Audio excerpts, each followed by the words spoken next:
Hello, good morning and welcome to News Desk. We're live on DSTV channel 421, GoTV channel 125, across all our social media handles. We're Joe News on TV. Coming up within the next 60 minutes, opposition National Democratic Congress softened its stance on the forensic audit of the voters' register. We have details plus analysis of Tuesday's IPAC meeting here on News Desk. Also coming up, what will independent presidential candidate Kofi Kranting achieve if elected? We'll find out when he joins us here on News X. My name is Faustina Safo. Take a seat, be my guest.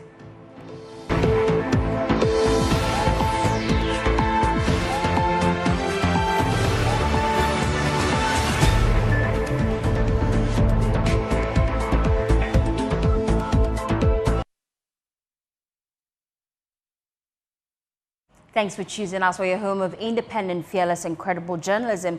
Now we start with the opposition National Democratic Congress because they are asking the Electoral Commission to conduct an inter-party examination of its IT system to address vulnerabilities found in the provisional voters register.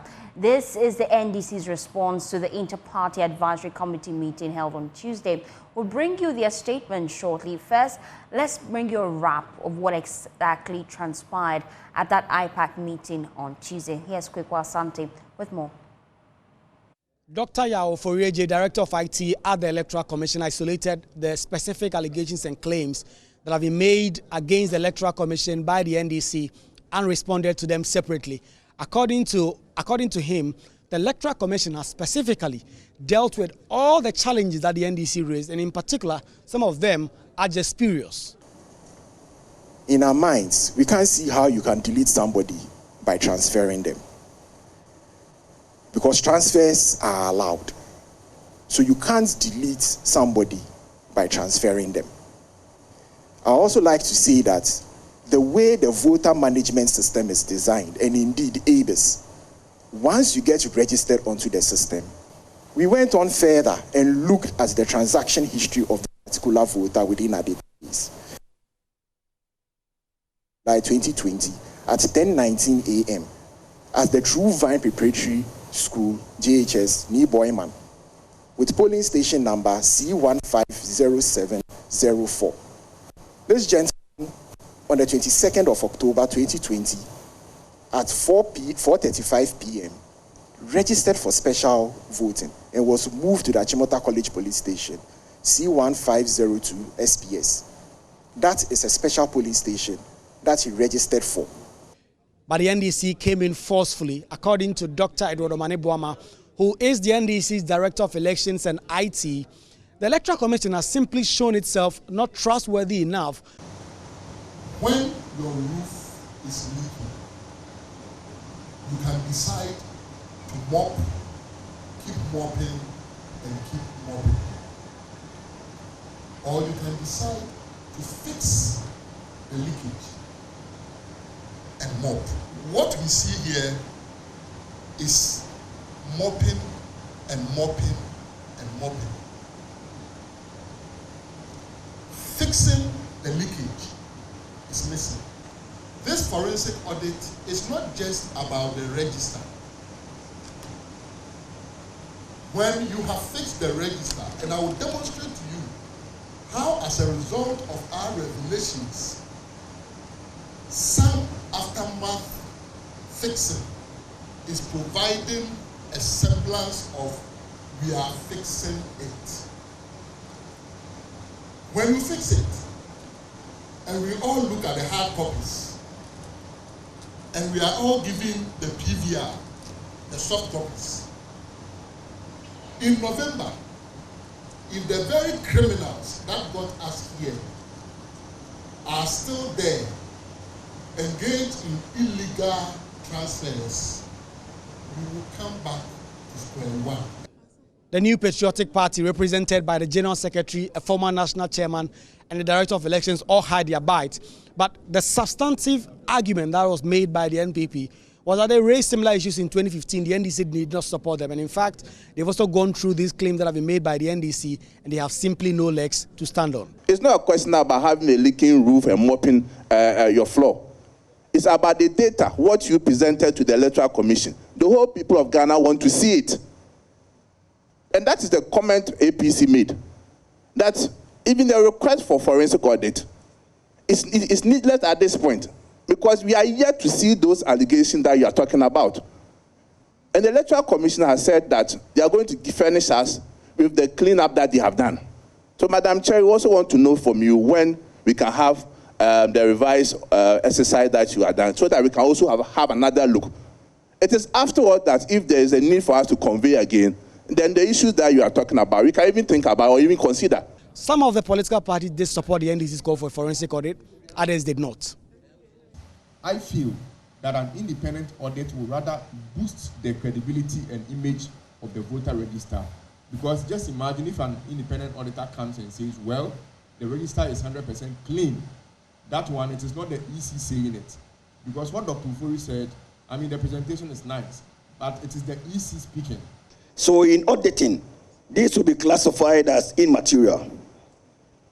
So no auditor will spend time to work on that because it's immaterial. There is no problem asking for a forensic audit. But the problem here is that we are only holding a provisional voter register. And that allows for correction and allows for updates.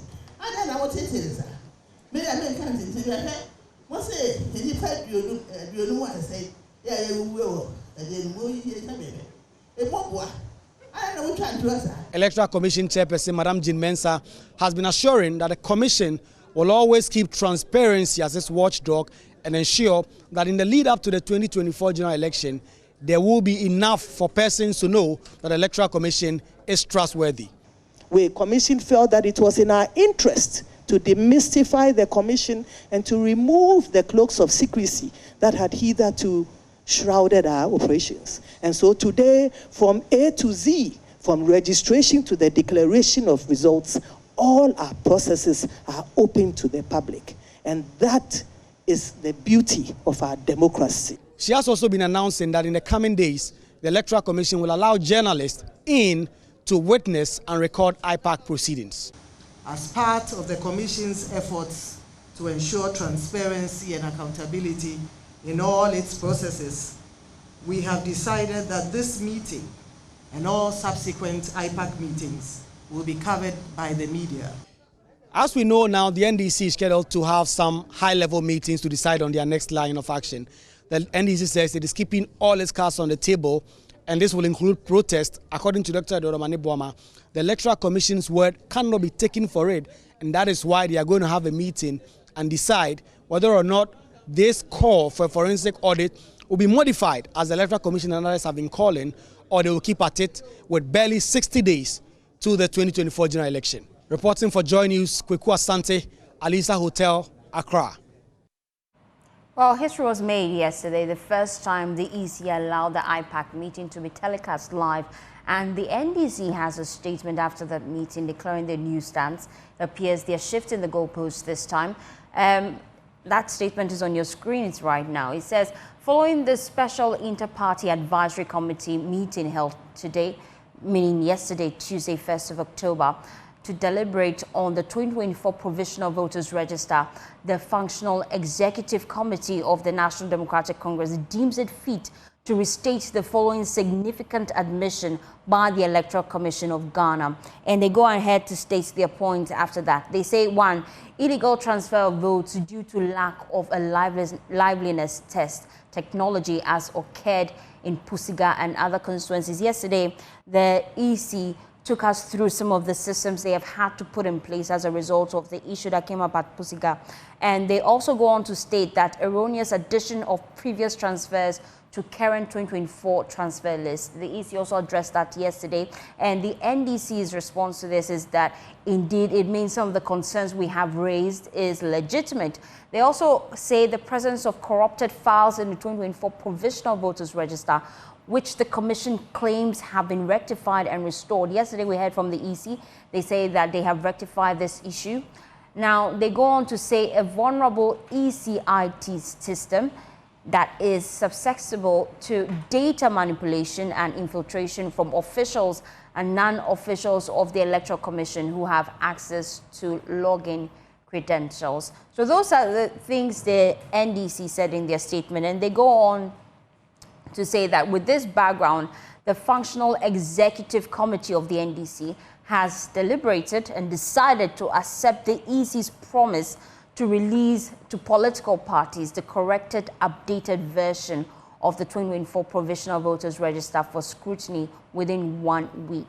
Now, they do not address the issue about the data. They do not say in their statement if they will be providing the EC with the data they had promised initially. If you recall, the NDC, after meeting with the EC, they promised to provide the EC with some data. They then assure that after the nationwide protest, they'll provide that data to the EC, which they have failed to do. Now, they want to rather present that data to an independent forensic auditor. But after the IPAC meeting yesterday, they say the FEC further welcomes the decision by the Electoral Commission to re-exhibit the updated Provisional Voters Register. We, however, recommend that the re-exhibition exercise should be conducted online and offline at the exhibition centers.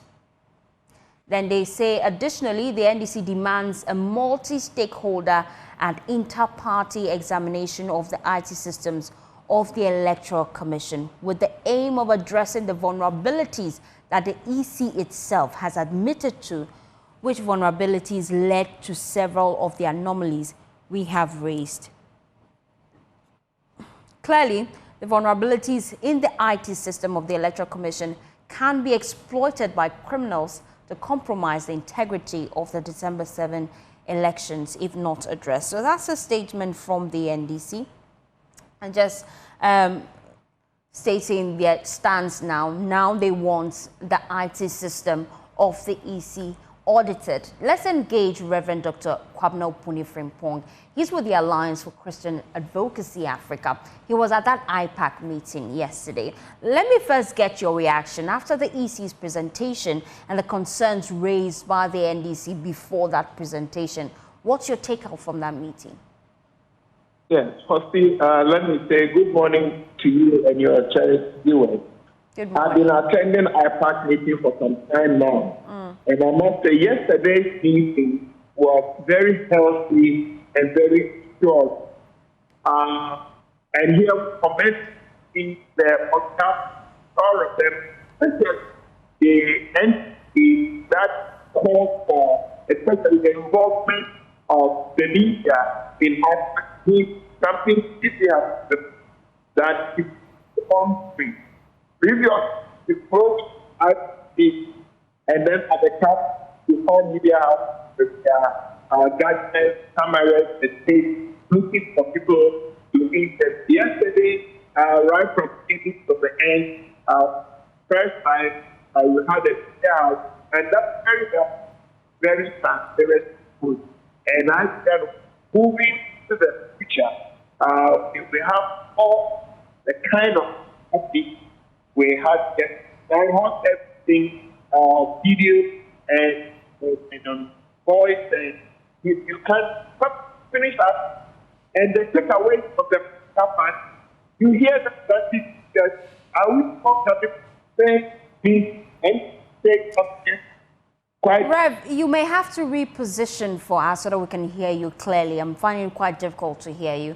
And if you just tuned in, we're just discussing the fallouts from the IPAC meeting. We're hoping that Rev would position rightly. We're just getting his thoughts on what we saw yesterday. Yesterday, some key pronouncement by the EC. One, they reiterated one key stance that calls for an independent forensic audit of the voters register is premature. The EC chair, Jim Mensah, reinstated that yesterday. They also say that they are creating a template for political parties to report any anomalies they spot. They've served notice that there would be a second provisional voters register exhibition so that with all the concerns raised by key members of the political diva like the NDC and the PPP and other political parties as well as Movement for Change, they can then go into this voters register during the second exhibition and spot if some of the concerns they've raised have been addressed. They also say online review portal for voters to report would be created so that if you have spotted any discrepancies during the second exhibition, you could also go on that portal. And one key thing that ran through the EC submission yesterday was their plea to Ghanaians to trust them. I have Rev back with me. I'm hoping connection is better now. Rev, you're just sharing with us your thoughts about the meeting yesterday. Please conclude. Yes. Firstly, sorry to your cherished viewers. And what I was saying was that yesterday's meeting was healthy and assuring for me because the involvement of the media houses in the meeting was something we're witnessing for the first time. Now, previously, you finished IPAC meeting, and the takeaways from the meeting from the two main political parties in their interview, you sometimes ask yourself, are we coming from the same meeting? They contradict themselves. By now, you have the media in the house. And we commend the EC and all the political parties, especially the NDC, that call for the participation of the media and the acceptance of the EC and all the others. Now, moving forward, I pray and hope that when we have challenges with our electoral systems, we must still go for dialogue, consensus building, because yesterday, after the meeting, we realized that some key issues that NDC had raised were addressed, if even not fully, at least they were brought to the table. The Pusiga issue, how now somebody can transfer voters without their knowledge, something that had not been very common in our electoral system. But all these issues were discussed in the open, in public. You know, instead of mobilizing people on our streets and sometime 2016, somebody lost his life during this voter register contention. I pray and hope moving forward we'll do more of October 1st IPAC rather than getting people on our street. We'll be able to resolve all the challenges and therefore consensus building, dialogue. Let's use that more than the kind of things that we witness. Sometime before you are aware, an innocent person has hurt himself or herself. The key things that the EC made mention of yesterday was that indeed subsequent IPAC meetings will be telecast live. I just want to get your brief reaction to some of the concerns the NDC raised that was addressed by the EC. For example, Pusiga, where we had issues of illegally transferring votes by individuals of the EC. The EC says that they indeed spotted some sort of gap in their system, which is the absence of a liveliness check, and they're putting that in place. What is your thoughts about that? Yeah. Now, this Pusiga, in fact, it's not only Pusiga, Menchia also, but the Menchia one, the court has given a ruling. It has something to do with the number of months that an individual can stay in a constituency and therefore will qualify for voter transfer. The court has ruled that it must be reversed. But the Pusiga one, it's a very criminal thing. And now it's no more alleged. Yiti has admitted it, and I think they have kicked out that district officer. That people who are not aware will be transferred. Voters who are not aware or who have not gone to Yiti requesting for transfer will be transferred. And Yiti has admitted this. Let's give them time. And this is where maybe we will still applaud NDC because they put this on the table. That now we have come to know this. But the EC has admitted and said that we are working on it. And to me, that is why we must stretch our patience. When we get to know this, let's raise them because we are having a provisional register. And per our own CI, provisional registers are supposed to go through the corrections and changes and improvements and all that. UC has not given a final register. It's provisional. Yeah, and they also said notice that there will be a second provisional voters register exhibition, just so that the concerns raised by the political parties, they could look at it again and then address it. You are right. which they promised all of them in a matter of days and weeks. And so if some people have done things untoward, it will still be discovered. And all the political parties must keep opening their eyes, their IT people. We are dealing with a human institution, and we are not dealing with angels. So mistakes and things like Pusiga may happen. What we don't know now, an issue NDC is raising, how many more of Pusiga stories do we have? But let's keep working and open our eyes, and we may be discovering things. But I will still say that consensus building, such fruitful IPAC meeting like we witnessed yesterday, must be the way to go. Let's lessen the tension in the atmosphere and work on it. That will be our contribution even to the electoral system. Let me just quote portions of the NDC statement after the IPAC meeting to you so that I get your brief reaction on that.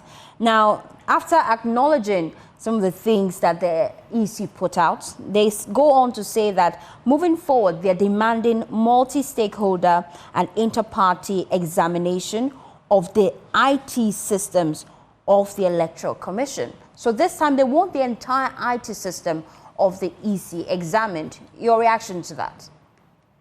You see, the Electoral Commission function on statute. They work based on law, constitution, CI. And I will, my position will be anything that is within the CI, why not? But we must also make sure that as we make our demand, we don't kick against our own party, our own CI. So if there's anything that does not contradict the CI, I'm all out for it. But for instance, this word we have now, forensic audit. In Kenya electoral system, you can call for forensic audit of the registrar. I'm not sure we have that in our own CI in Ghana. I think that became an issue yesterday, and the response was, but there are other things that are not in the CI, but you have attempted or tried those things. Yes, but we must also know that the whole electoral process functions according to law. So let's be very careful on our demand. But anything that is within the CI, why not? Let's test our own law and see what we'll get for today and the future. Thank you, Rev, for joining us here on Newsdesk. Now, today on our presidential candidate series, we'll sit with Kofi Kranting. He is an independent presidential candidate who has been vocal about the need for a fresh approach to governance in Ghana, with a platform focused on accountability, economic reform, and the empowerment of marginalized communities. We'll explore his vision for Ghana, the key policies he plans to implement, and why he believes the time is right for an independent leadership in the upcoming election. My guest in the studio, ladies and gentlemen, Kofi Kranting. Thank you for your time here on Newsdesk. Hello, it's good to be here. Great to have you. I can see the pink band you have. Yeah, where's okay, so I'm gonna have to leave you with mine. Well, my producer would have to get me one. Producer, I have to chat with your producer because you didn't do your job. My producer would have to get me one as we celebrate October, the month for breast cancer awareness. So it's a good note to start on the health sector, right? Just give me your plans and how you plan to improve access to healthcare, especially in rural communities. Well, education. Right now, we do the allopathic pathway, which is Western medicine. I don't think we are investing a lot into the traditional African medicine. So if you take a look at homeopathic, African, chiropractic, naturopathic, acupuncture, Asian Chinese medicine, all of these things have been ignored. We're only doing the Western style medicine, which is allopathic. And that is one-sided because that looks at managing a problem, not solving a problem. We need to take a different approach in educating our people into knowing and understanding that if you allow for your food to be your medicine and your medicine to be your food, then you will not have to live depending on medications, synthetic pharmaceutical. Most of the illnesses, and if you take a look at the pathological report, you will find out that most of it is coming from the mishandling, the ingestion of foods, the wrong amounts, the times that we eat, and really not understanding the effect of the foods that we eat, which I think if you take a look at what the Ministry of Health and also the Food and Drug Commission, because they do a huge disservice because they allow for all the poisons to be shipped in. And I say poison because it's not consistent to our physiology. A lot of the foods that we consume in Ghana, I don't want to mention any names because the last time I did, people would say, oh, you're killing our product. Well, I'm killing your product because your product is killing us, you know. The foods that are on the market are not consumable foods. They're poisons. A lot of the foods that are being shipped in. And why have we allowed for Ministry of Agriculture, Ministry of Education? These are almost non-existent sectors because they don't do their job. If Ministry of Health did their job, then we wouldn't have such a high incidence of young adult males on dialysis. Why are they on dialysis? Because they're drinking too much methanol from alcohol, which should be ethanol. Ask me if Ministry of Health knows. No clue. Why is that? I'm sure you know. Interesting question. That's a question we'll put to the Health Ministry. But then in your response, I get two other questions I would like to ask. Because you want to focus on local production of medication. But just a few weeks back, the Pharmaceutical Association, they raised concerns about the quality of water we're drinking as a country and how it's becoming increasingly difficult to use that same quality of water to produce the local medication like you are suggesting. And then it brings us to the key issue of illegal mining then. How would you deal with illegal mining? Should government the Ghanaians give you a nod? It's a simple thing. You see, and this is the conspiracy, this is the Ponzi scheme with the governments of NPP and NDC. First, so let's start here. Simple question. No trick questions from me today. Okay. So, okay. So Faustina, so now, let me ask you this. Illegal mining happens to be a big issue in Ghana. How is it done? Heavy machines digging up earth without reason, rhyme or reason, right? Who owns these heavy machines? Blink, blink, blink, blink. I see blink on your face. Okay, so let me go to the next question. Anytime I see a blink on your face, that means too sensitive for me to answer. I might get in trouble, so I pass. No, but you have to answer it this time. Okay. Okay, so, Faustina says I should answer it. Yes, you do. So the audience knows my position. So let's go to the next question. How are these machines getting into Ghana? No trick question. How are they getting into Ghana? They fly at night with wings, they drop from the sky, manna, or they come through port. This is a multiple choice. Pick one. They come through port, they fly from... Well, I'm hoping to see how you plan to deal with it, because there are calls for probably the Shamfine machines, the earth-moving machines, to be tracked once they're imported. Would you adopt that same approach? Well, before it's tracked, why do we need to track it? Why do you need to track it? You only need to track it if it's here. If it's in China or Switzerland or somewhere, why do you need to track it? So a future Kofi Kranting government would ban the importation of all of these machines. Is that what you're proposing? You're moving too fast, my dear. Okay. So first of all, if the Shamfang, you said Shamfang, right? Yeah. How do you know? You seem to know a lot about Galamsey. So do you do Galamsey by any No, chance? I Full don't. disclosure. Okay, so Faustina does not do Galamsey. Just want to get it out. Okay, so Faustina, so now the Shamfang machines, do they come through port? Yes or no? Yeah. Oh, they do? Yeah. I'm glad you know. Who controls the port? Government controls the port. Wow. Government controls the port. The same body who apparently gets confused about how they need to track the machines. They control the ports. So now if they control the ports and these machines are coming in, could they not have simply stopped the machines or said that, hey, Faustina, you're bringing in these machines. What do you need these machines for? Well, I'm going to dig up wells so we could get water. Okay, so you could pass. We're going to put a tracker just to check that you're actually digging boreholes and not digging for gold. How simple would that have been?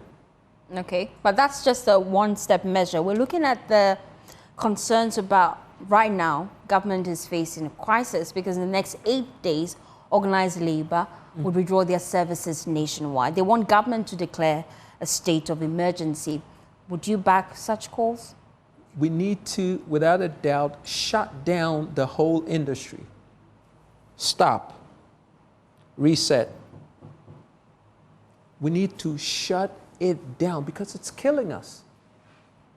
Shut down in terms of complete ban of all forms of mining? Complete ban, immediate ban on everything related to galamsey has to stop because obviously these governments don't have control. Do they have control? Do you think that your government would have control? Heck yeah, I'm the government. Government? Do you not have the power to? Mentiasio. No, wait. You have the power. Yeah. So who are you waiting for? God? You bring the religious leaders to come in and pray. Really?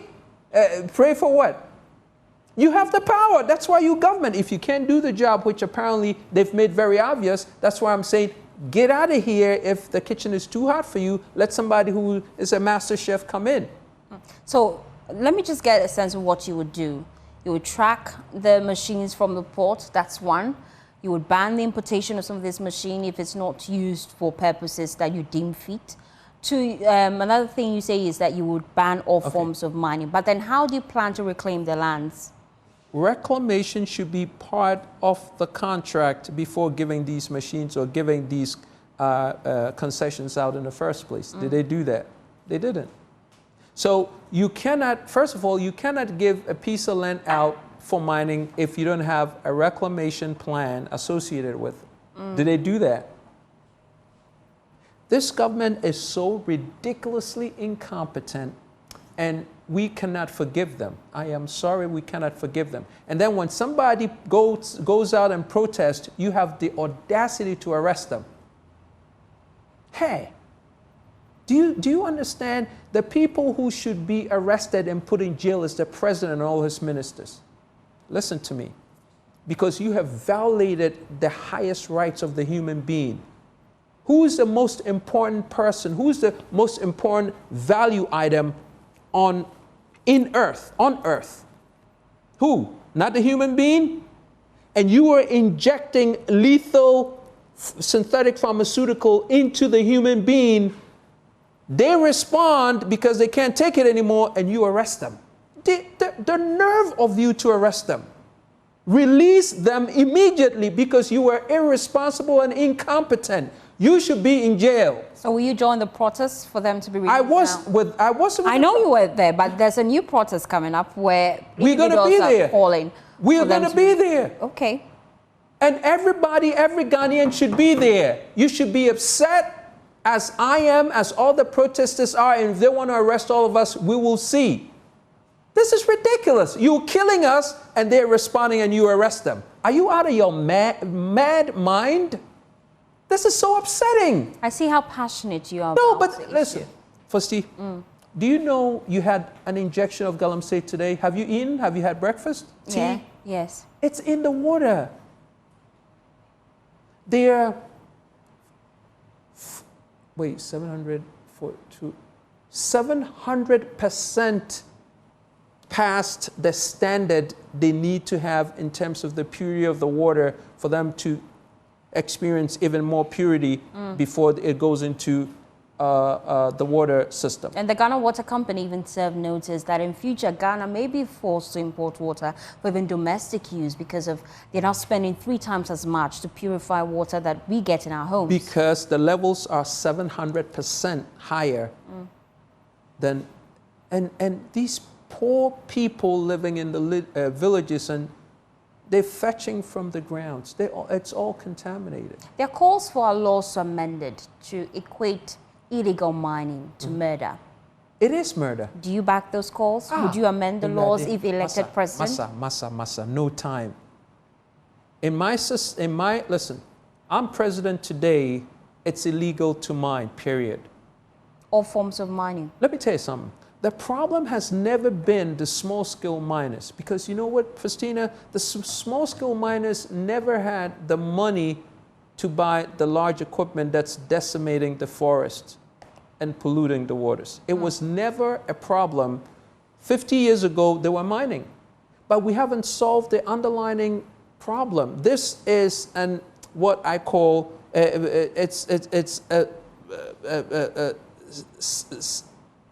systematic sociological response to the problem. The problem itself is people don't have jobs. How do you address the Galamsey issue? What happened to agriculture? Listen, these bunch of useless leaders are so hopelessly useless, it's so upsetting.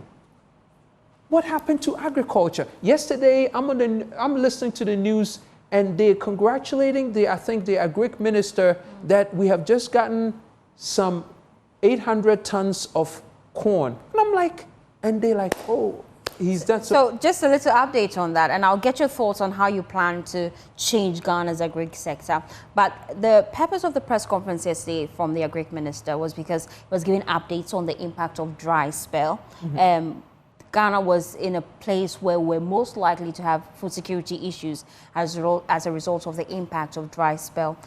And so government is putting measures in place to mitigate the impacts, especially with farmers. About 1.8 million hectares affected by this. So I just want to see how will you... Stupidity. What exactly is stupidity? Explain. This dry... Okay, tell them what a dry spell means. What's a dry spell? Prolonged harsh conditions. And that's a question you should be answering. Okay. I'm hoping you'd... No. But that's what they called you, the media people, to go sit and listen to the nonsense that they spewed on you. And let me tell you why it's nonsense. We just receiving notice that the Volta is starting to flex its muscles. It's hitting levels for overflow. Yeah. Okay. So Faustina, let me ask you this. Volta all the way from the north coming downstream. Why have we not created reservoirs to the sides of the Volta so that we could have storage facilities for the water now that it's getting to its brim when it overflows? Okay, so I'll tell you what they do in Singapore. In Singapore, they have huge, like 20-ton pumps and gates. So their water levels goes up and it pumps it into separate reservoirs and it stores it.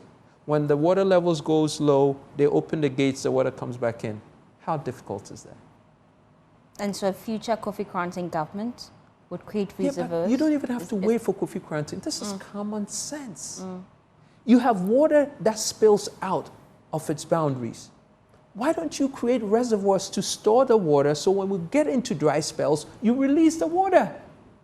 How difficult? Ghana, please tell me. Is it me? Is it me or these leaders cannot think? You know they cannot think. Because we obviously have an abundance of water. You have an abundance of water that destroys property, kills your livestock, kills you. And then you come back to say, oh, we had a dry spell. Hey, munyansa. Well, let's go into how you plan to make agriculture attractive to young people who are more interested in white-collar jobs. Agriculture as a sector has multiple subsectors. Pharmaceuticals, research and development, seed nurseries, food processing, real estate, banking, finance, freight. It goes on and on and on and on. There is every subsector in there to absorb the youth that they will find attractive. What do you want to do? If you're a mechanic, we have a subsector in agriculture for you. If you were into transportation and logistics, we have a subsector in there for you. If you were a science student and you want to do chemicals, go to the lab and research our foods to find out which foods are the best proteins and which has the least amount of carbs, so it can affect your glycemic indexes, so that we don't, the onset of metabolic syndrome right now killing Ghanaians. 80% of the illnesses in hospitals, based on the reports that we're getting, is caused by ingestion of excessive carbohydrates. Why? Because we don't have a lab that does research that advises people on the things to eat.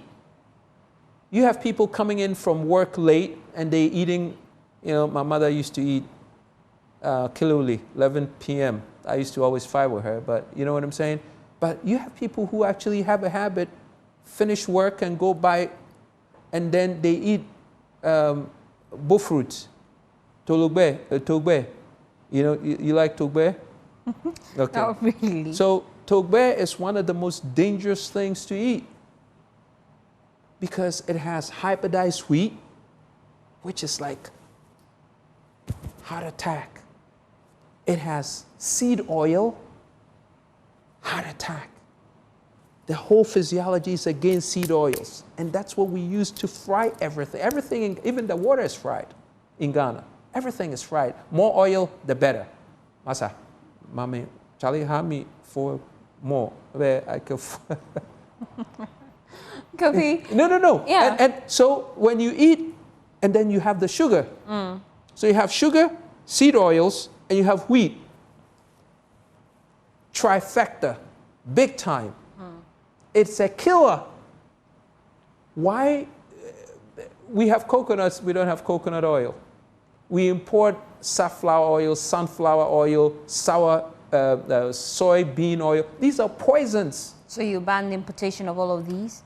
We have to educate the people to make right choices. When you educate the people to make the right choices, the importation of the things that kill us stops because nobody's patronizing it. Since you're talking education, let's shift to the education sector. You're moving me through real fast. It's like you don't want to hear. I was on a topic that was very passionate to me, but then you switched. But anyway. But unfortunately, time is not our friend. So let's make progress. Invite us back to come sit with you. Sure. And let me prove to you why I am the best candidate. These guys, concept and Let's make progress. The education sector, what's your key policy proposal on how you plan to improve quality education in the country? Education should be relevant. So, senior high school, free senior high school, useless. They can't even string one sentence together. Did you not hear the report say they were asked to put some algebraic equation together? Nobody was like, what? This is French? Latin? They couldn't figure it out. So the whole process of senior high school, free senior high school, was an accounting gimmick to make people money. Did we get any result? Any result to be at? It's not their fault. They gave them past questions. Monyanamon passed it to make it look good. And they did. They passed. What can you use them for? Zilch. You can't use them for anything. Yaboka. One more they're on the line getting visas to go to Canada and all these places. We went to, did we not go to Canadian Embassy? Go there right now. You see all your free senior high school graduates. Go there. So what was the point? If you don't have a system to absorb the senior high school candidates, you put 1 billion cedis a year into senior high school they finish, they take visas and they go. Because you don't have a system to elevate them and use them for that which is needed in your economy. What system would you implement should you be president? Okay. as we wrap up the conversation? So first of all, a couple of things. You know, one of the things that I talk about is my threesome. You didn't mention my mega threesome. My mega threesome addresses three things. We need to change the constitution. We need to eradicate corruption. And we need to institute a national development plan for the next 50 years. Why are you smiling? You like threesome? I mean, you like the word of the threesome? No, Okay. it's quite interesting why you would choose that word. But then make your point. It's a threesome. Okay. Kofi's mega threesome. Institute a national development plan, eradicate corruption, and change the constitution. That's the three. You get it? I guess it's... Control your excitement. Okay, your final words as we wrap up the conversation. So, Ghana. Please, Ghana, listen to me. There is nobody as prepared as I am to lead Ghana into the next millennium. Nobody is as next gen. Nobody operates on the qubits, crypto, high-level spectrum thinking as Kofi Kranting. I'm not interested in building toilets. The toilets comes when you build housing for the people. You don't isolate toilet building when you don't. How do you build toilets and not build a place for them to lay their head? How do you build toilets for the people when you haven't given them food to eat? How do they use the bathroom when they haven't first ingested something? Did you ever... One more maybe I know so on toilet. Hey, these people may say, I really are backwards. So you are the third force. We should look forward to No. becoming the third I'm the force. sensible alternative, practical alternative, not third force. Third force, I don't care here. But see, I know you're going to vote for me because I'm the only one. Listen, what I talk about, and I'll leave you with this. 10 things in a national development plan. Housing. Okay. When we went around the whole country talking to Ghanaian citizens and their concerns are all encrusted in these 10 things. And these 10 things, apparently, is what we need to do to build a nation. You have 1 minute to wrap up. Housing, healthcare, employment, education, transportation, telecommunication, security, markets, and a functional central business district. Without these, you can never build a nation. Kofi Kranting, number my guest 10. in Number the 10. studio. Please say it, number 10. Number 10. Kofi Kranting, my guest in the studio. That's how we wrap up the conversation. And we'll bring him back to expatiate on some of these 10 points that he has put together. That's our show for today. For more news, please log on to myjoyonline.com. Good morning.